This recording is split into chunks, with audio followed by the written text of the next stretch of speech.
There's evidence that when people undergo ketamine therapy, connections between the habenula, what we can broadly just talk about as a structure involved in generating a feeling of disappointment, the connections between the habenula and the reward circuitry of the brain, which I've talked about several times before on this podcast, but for those of you that aren't familiar with it, this is the so-called mesolimbic reward pathway. It has areas like the ventral tegmental area, the nucleus accumbens.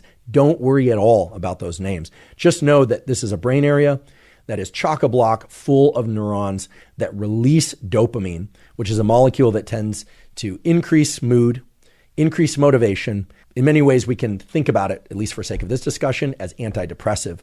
So what we've got is a structure, the habenula, that normally provides inhibitory, and now you know what that means, inhibitory input to this reward pathway that releases dopamine.